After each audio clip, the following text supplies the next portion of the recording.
Buenos días, compañeros, profesor. Hoy 22 de septiembre me toca exponer sobre el pensador número 7 llamado Francisco Ferrer Guardia.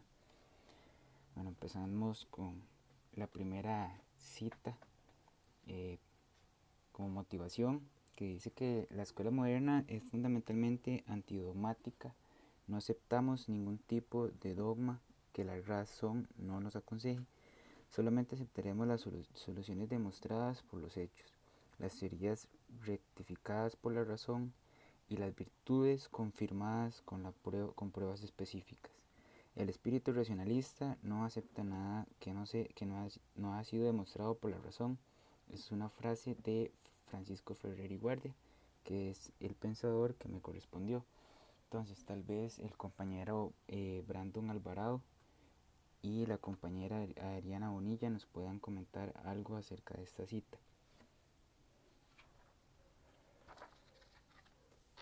Muy bien, entonces siguiendo con la exposición empezaríamos con los datos biográficos de este pensador. Se caracteriza o lo caracteriza que es un educador y político. Nace en 1859 en Barcelona, España. Fue autodidacta y promotor del positivismo racional y fundador de la escuela moderna. Eh, Participó en un intento de golpe de Estado contra los reyes españoles en 1906. Me parece que es un dato importante para que vean o para describir, creo que eso describe muy bien el tipo de persona que era, muy sumergido en el ámbito político. A través de la experiencia descubrió que existe una estrecha vinculación entre la acción política y social con la acción pedagógica. Entonces él encuentra esa vinculación, acción política y social con acción pedagógica. Por su ciudad fue creador de las escuelas libres de dogmas. Él luchaba por crear escuelas que estuvieran libres de dogmas por parte de la iglesia y del Estado. Y por eso mismo muere, lo condenan a muerte en 1909, convirtiéndose en uno de los primeros mártires. Eh, es decir, él muere a causa de sus principios pedagógicos e ideas de escuela, como, como lo mencioné, libres de dogmas. Bueno, datos trascendentes de Ferrer. Podemos mencionar que defendió la coeducación y adquirió el anarquismo. Entendemos como coeducación, o lo que mencionan diferentes autores, es una igualdad de educación entre ricos y pobres, es lo que defendía Ferrer. Bueno, su teoría pedagógica sostenía que todo proceso de aprendizaje debe realizarse en libertad. Es un medio natural donde el niño encontrará los elementos de conocimiento que son posibles y necesarios. Otra cosa importante es que solo la adquisición, él decía que solo o pensaba que solo la adquisición de conocimientos y la coordinación puede no, pues no se educa integralmente al hombre disciplinando su inteligencia, haciendo caso omiso al corazón y al relegando de la voluntad. Entonces vemos que estos principios que tenía o datos trascendentes de Ferrer van definiendo poco a poco lo que él propone en su propuesta pedagógica. Y además, cabe mencionar que Ferrer Guardia fue el creador de las escuelas racionalistas, como lo mencioné anteriormente, en 1901. Su educación estaba basada en libertad al servicio de las verdaderas necesidades humanas y sociales. Eso me parece muy importante y creo que es en común con otros pensadores antes expuestos. Su educación está basada en la libertad al servicio de las verdaderas necesidades humanas y sociales. La escuela moderna practica una enseñanza individualizada que se basa en las actividades lúdicas, actividades manuales e intelectuales. Entonces, eso es un dato muy importante de la escuela moderna, de la cual Ferrer es quien la funda, ¿verdad? De 1901 como bajo una educación racionalista, que es lo que le mencioné. Ideario de Ferrer Guardia en la escuela racionalista. Bueno, esto es como la idea que Ferrer quería plasmar en sus escuelas. El autor Ramos nos dice que el laicismo y la biblioteca, ni premios ni castigos, en la época, a inicios del siglo XIX, y todavía no hace mucho tiempo, creo que no es ajeno esa imagen o esos comentarios de los profesores en las escuelas, con la tradicional regla, que le pegan un reglazo a los estudiantes. Eso pues es una manera de castigo, ¿verdad? Entonces imaginémonos a principios del siglo XIX qué tan graves podían haber sido los castigos que proporcionaban el sistema educativo. La educación aparece para él como un problema político, pero al mismo tiempo se le concebía un sistema educativo organizado desde una perspectiva anarquista, de forma antiestatal o estatal. Entonces, esa es la principal razón para él de que existan las escuelas, ya como una aparición como un problema político. La metodología de la escuela moderna practicaba una enseñanza individualizada. Este ideario de Ferrer en la escuela racionalista también eliminaba todo tipo de autoritarismo o imposición, que esto es porque en esa época vivían bajo una educación controlada por la iglesia y el Estado, en donde pues todo era impuesto al sistema y a los estudiantes. El niño busca libremente elaborar su propio conocimiento, es decir, la satisfacción de sufragar sus necesidades. Aquí se le empieza a dar importancia a las necesidades y a los gustos del estudiante y del niño, bajo cierta libertad. También menciona que el carácter científico de esta enseñanza venía apoyado gracias a la utilización de abundantes materiales didácticos. Bueno, pero ¿en qué consistía la enseñanza relacional? Pues el autor Ramos, 2007, nos dice que consistía en demostrar a los niños que cuando un hombre depende de otro, se cometen abusos y habrán tiranías y esclavitud.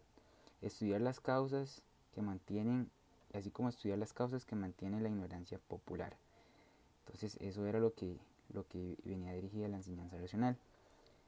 También se menciona que la enseñanza racional y científica habría de persuadir a los futuros hombres y mujeres que no han de despertar nada de ningún ser privilegiado, ficticio o real, y que si deben esperar todo de lo racional, de sí mismos y de solidaridad libremente organizada y aceptada. Esto se refiere que a esos privilegios, por ejemplo, que debido o derivados de alguna bendición, por ejemplo, de alguna divinidad, o de algún, como dice ahí, real, de algún aparato estatal, político, que fueran a ser privilegiados. Él lo que esperaba era que los hombres y las mujeres solo esperaran los privilegios a partir de lo racional y de lo sí mismo, y de lo posible, de lo que podían hacer por sí mismos. ¿En qué consistía la enseñanza racional? Involucrar al niño involucrar en el niño el ansia de libertad, la disposición a la solidaridad y a vivir fraternamente en un lugar donde toda la población compartiría de manera igualitaria en producto social. Tal vez en contexto podemos mencionar que esto se puede ver a la diferencia de clases que podía haber en el continente europeo y en España, ¿verdad? Pues las divisiones sociales en clases, y pues claramente en esas épocas el control que tenía la burguesía acerca de la educación, y el poco acceso a las personas que pues pertenecían a esa clase social llamada proletariado. La escuela moderna, entonces si hablamos de Ferrer y Guardia, Francisco Ferrer, entonces tenemos que hablar de la escuela moderna, pues él es el fundador. Entonces dice que la escuela moderna parte del gran acontecimiento moderno de la ciencia que da de alumbrar el progreso. Entonces, pues antes de la escuela moderna, podemos decir que la ciencia como tal no se ha venido incluyendo en el proceso educativo o pedagógico de la época hasta este momento. Con el alcance del espíritu científico se instala una nueva metodología en la educación que tiene que ser positivista, que tiene que estar basada en el estudio de la naturaleza y del hombre. Pues esto al menos a mí me suena bastante familiar a lo que han mencionado otros compañeros en exposiciones anteriores sobre otros pensadores. Surge pues un nuevo concepto antropológico, el cual es que el hombre se perfecciona a sí mismo científicamente y trabaja para que los demás realicen este ideal. Bueno, la escuela moderna. El programa teórico de los educadores anarquistas se fundamentaba especialmente en 4 principios, que es el integral, racional, mixta y libertaria. ¿A qué se refiere el integral? Que responde a una unidad de la persona y el equilibrio entre el desarrollo, las facultades intelectuales, profesionales y físicas. El racional, que el empirismo científico es la base del conocimiento en el proceso educativo racional y la fe no tiene lugar. Ya acá se saca eh, del juego, por decirlo así, a la iglesia en ese tipo de escuela. Y también para la época podemos mencionar que existía también las escuelas laicas. Bueno, pues la escuela moderna es una escuela laica, pero esas escuelas laicas eran las que venían surgiendo para esta época. La mixta es que en el derecho a la igualdad entre sexos, la coeducación interviene positivamente en el proceso de socialización. Como les mencioné, coeducación se refiere a esa oportunidad de igualdad entre clases sociales de acceder a la educación. Él era partidario de eso. La libertad, que la educación es como base fundamental para lograr la plena libertad de las personas y el respeto a los demás. Entonces vemos que estos son 4 principios especiales que fundamentaban a los educadores, el programa de los educadores, programa teórico de los educadores anarquistas. La escuela moderna también, para concretar la edificación pedagógica, este autor dice que la escuela moderna partió de una enseñanza activa, es muy importante, es decir, antimemorística, participativa, lúdica, que no tenía exámenes, sin libros de texto, solo libros los utilizaban para consultas, sin premios ni castigos, como lo mencioné anteriormente, de iniciativa personal y autodidactismo, positivista, de experimentación científica y de espíritu crítico, naturalista, inclusiva, interclasista e interracionalista. No sé, tal vez Sharon y Esteban puedan mencionar algo acerca de esta cita y acerca de la relación que puede tener, según este autor, con la escuela moderna, con la escuela actual o el sistema educativo que conocemos en la actualidad. Sharon y Esteban, por favor.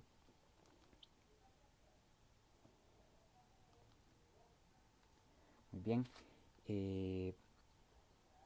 Ahora quiero presentarles estas 2 preguntas que, según este autor, Torrebadella, 2016, que dicen que por qué es todavía considerado como un idealista apasionado y socialmente peligroso. Claramente la pregunta va dirigida hacia la persona o el pensador Ferrer Guardia. Y la otra, que es equivalente o con una diferente redacción, es que dice que por qué Ferrer sigue siendo la encarnación del mal para el establishment conservador europeo. Ahí me disculpan la mala pronunciación de la palabra, pero se refiere a la estabilidad del conservador europeo. Tal vez acá puedan intervenir Rebe y Alex y decirnos que con lo que he expuesto, por qué creen que todavía es considerado como un humorista apasionado y socialmente peligroso, o la encarnación del mal para el establecimiento o la estabilidad del conservador europeo. Alex y Rebe, por favor. Ok, muchas gracias. Frecuentemente, dice esta cita, que frecuentemente Ferrer ha sido, también viniendo a responder las preguntas anteriores, dice que frecuentemente Ferrer ha sido y todavía sigue siendo una representando una incómoda posición para la Iglesia y el Estado. Eh, por ello, su olvido generalizado aún persiste en una descontextualizada e intemporal historia de la pedagogía. Entonces vemos que Ferrer es una figura completamente revolucionaria en la educación, muy importante, que fundador de estas escuelas eh, tan importantes también para la escuela nueva, como lo voy a mencionar posteriormente. Entonces Ferrer es por esto que sigue siendo teniendo una posición incómoda ante la Iglesia y el Estado, por ese carácter revolucionario que él tenía. Esta va a ser la, la frase o la cita que propuse para la exposición antes del cierre. La frase es del autor de Ramos 2007, que dice que tal educación racionalista es la que hace falta para que, por sus consecuencias sociales, hagan a los hombres libres, limpios de dogmas y sin perjuicios. Sin la mordaza de la cobardía, daremos nuevamente el apoyo para su implantación definitiva en nuestro país. Entonces tal vez aquí me pueden ayudar Mariana e Ismael y cualquier otro compañero que esté dispuesto o nos quiera dar su comentario.